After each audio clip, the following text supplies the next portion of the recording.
நமஸ்காலி ஓம் நமச்சிவாய. இன்னைக்கு பார்க்குறது விஷ முறிப்பு மூலிகை. இது சர்ப்பகந்தான்னு சொல்லுவாங்க. சர்ப்பகந்தா இது விஷ முறிப்பு மூலிகைன்னு சொல்லுவாங்க. நம்ம நாட்டு பேரில் விஷ முறிப்பு மூலிகை சர்ப்பகந்தா. பழம் நல்லா கணிஞ்சிருச்சுன்னா இந்த மாதிரி கருப்பாக வரும். காயாக இருந்தால் இந்த மாதிரி இருக்கும். பழுத்தா இந்த மாதிரி கரையேர்னு வந்துடும். இன்னும் நல்லா கணிஞ்சிருச்சுன்னா கரையேர்னு ஆயிடுறது. நல்லா கண்ணு மொழி மாதிரி ஆயிடும். சர்ப்பகந்தான்னு பேர். இது விஷத்தை முறிக்கிறதுக்கும், பாம்பு கடிக்கு, தேள் கடிக்கு, எல்லாத்துக்குமே இந்த விஷத்தை முறிக்கிறதுக்கு இந்த சர்ப்பகந்தா பயன்படுகிறது. விஷம் முறிச்சா மூலிகை. நஞ்சரிப்பானுங்கிற அது வேற கொடி. இந்த சர்ப்பகந்தா மூலிகை, விஷம் முறிச்சான் மூலிகை வந்து கரடன் வசியத்துக்கு இது பயன்படும். கரடன் வசியம் பூஜை பண்ணுறதுக்கு இந்த பழங்களை வச்சு நம்ம கரடன் மந்திரம் சொல்லும்போது கரடன் வசியமாவா. கரடனுக்கு பூஜைக்கு இந்த பழங்களை வைத்து கரட பூஜைக்கு பயன்படுத்தணும். கரட பூஜைக்கு இந்த பழங்களை வைத்து நம்ம பூஜை பண்ணலாம். இந்த பழங்களை வைத்து இந்த இலைகளை அபிஷேகம் கொடுத்து நம்ம கரடன் பூஜை பண்ணும்போது கரடன் பூஜை முழுமையாக நமக்கு சித்தியாகும்.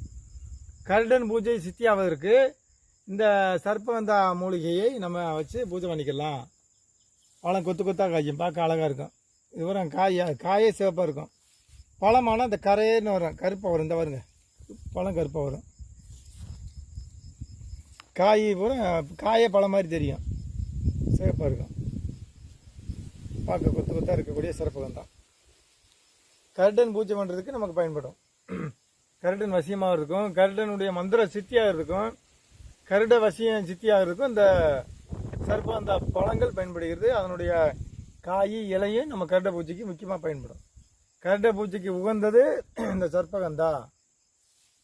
கரட மந்திர சித்தியாக இந்த சர்ப்பகந்தா இலையும் வளையும் வைத்து நம்ம பூஜை செய்து கொள்ளலாம். விஷத்தையும் கொடிய பாம்பின் விஷங்களை முறிக்கக்கூடிய சக்தி இந்த சர்ப்பகந்தாக்கு இருக்குது.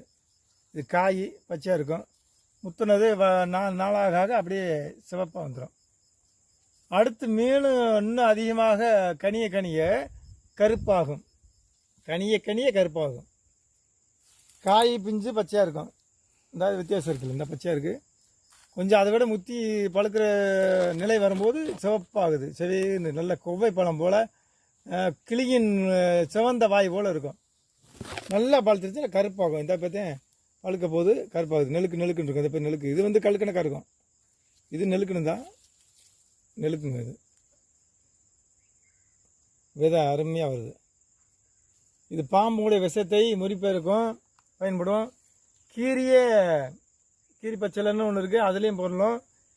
பாம்போட சண்டை போட்டு வந்து இந்த செடிக்கடியில் உருளும் அப்படிங்கிறது போகவருமான்னு சொல்லியிருக்காரு. இந்த சர்ப்பகந்தா மூலிகையினுடைய பழத்துலையும் இலையிலையும் அதை உருண்டு பெறலாம். விஷத்தை இதில் விட்டுரும்னு சொல்கிறாங்க. கீரி பழம் 10 வகையான மூலிகையில் அது பெறலாம். ஒரே மூலிகையில் மட்டும் கீரி பொருளாது. அதில் 10 வகையான மூலிகையில் இது ஒன்று. அது மாதிரி சர்ப்பகந்தா வந்து விஷத்தை முறிக்கிறதுக்கும், பாம்பு விஷத்தை முறிக்கிறதுக்கும், எல்லா விஷங்களையும் முறிக்கிறதுக்கும், கருடனுக்கு வசியமாக கருடன் வசியக்கூடிய மூலிகை இது. கருடன் மந்திரத்தை சொல்லி இதை பூஜை பண்ணும்போது கருடன் பூஜைக்கு இந்த பழங்களை வைத்து பூஜை செய்ய வேண்டும். கருட பூஜைக்கு உகந்த மூலிகை இந்த சர்ப்பகந்தா. அப்படிங்கும்போது கருடன் வந்து ஈஸியாக நமக்கு அவருடைய அருள் கிடைக்கும். முழுமையாக வந்து கருடன் வந்து நமக்கு அருள் கொடுத்து நம்ம கூட எப்பயும் இருப்பார். அந்த கருடனுடைய பூஜைக்கு உகந்த பழங்களும் இலையும் இந்த சர்ப்பகந்தா. இது முறைப்படி பயன்படுத்தி நம்ம மருந்துகளாக செய்யலாம். பூஜைக்கு நம்ம சனிக்கிழமை காலையில் தான் இதை கருடன் பூஜைக்கு சனிக்கிழமை காலையில் இதை பழங்களையும் இலையிலும் பறித்து நம்ம பூஜை பண்ணணும். பழங்கள் இல்லாத பருவங்களில் இலையை வச்சே பூஜை பண்ணலாம். இந்த சர்ப்பகந்தா இலையை வச்சு கருடன் பூஜைக்கு பயன்படுத்திக்கலாம். அந்த மாதிரி ஒரு துளசியும் இதையும் சேர்ந்தே பயன்படுத்திக்கலாம்.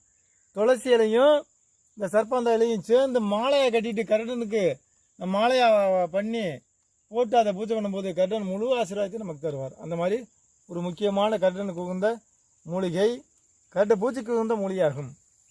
கருடன் வசியமானால் சகல செஞ்சு விஷயமாகும். அந்த மாதிரி கருடன் பூஜைக்கு உகந்த மூலிகை இந்த சர்ப்பகந்தா மூலிகை.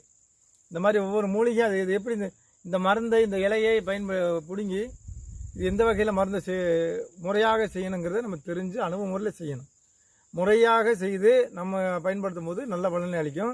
பூஜையும் முறைப்படி கடன் மந்திரத்தை சொல்லியே நம்ம இந்த இலையை பிடுங்கி அதை பூஜைக்கு நம்ம பயன்படுத்திக்கலாம். அந்த மாதிரி ஒவ்வொரு மூலிகையும் அதை பயன், மருத்துவம், தெய்வீகம் இல்லாட்டி அறிந்தே பயன்படுத்த வேண்டும். ஓம் காளி, ஓம் நமச்சிவாய்.